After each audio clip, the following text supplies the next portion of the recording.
So my grandfather was an evangelist. He was known as the evangelist Arthur Boti. He acquired his education at Lovedale College, which was the sister institution for Forte University. We all know the history of Forte. Many African leaders went there to get their education, even Nelson Mandela, even Robert Mugabe. And he got his education there, but he went back to his village and surrounding villages to spread the word of God, but he also kept his own land.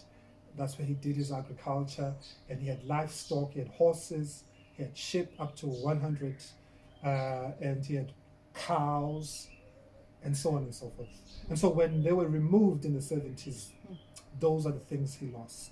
He just didn't lose the land itself, he lost his identity, he lost his dignity, and he lost his wealth and spiritual wealth.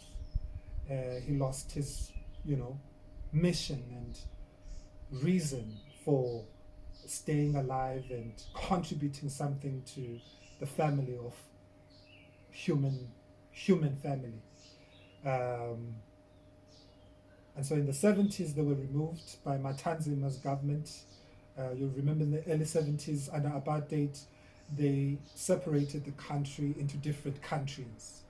And the Eastern Cape had two sections, the former Ciskei and the former Transkei. And under the former Transkei, where my grandfather's land falls, there was Matanzima, who was the president or the head of that state. And under that, I think the Land Act,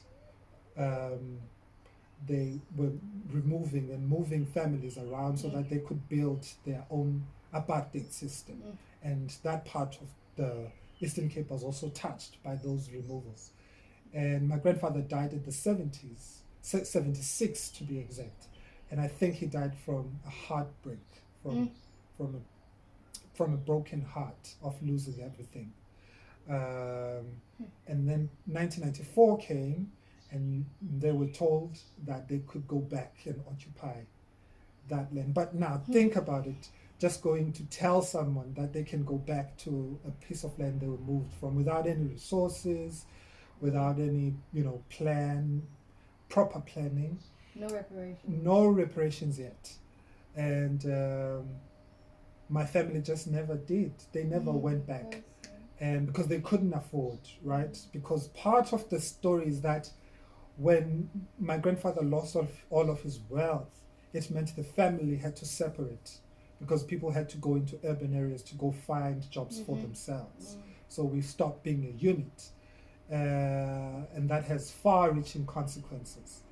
And now that's the challenge we face, is to find the resources and get everybody back on that land and get everybody speaking the same language of love, which is not an easy task.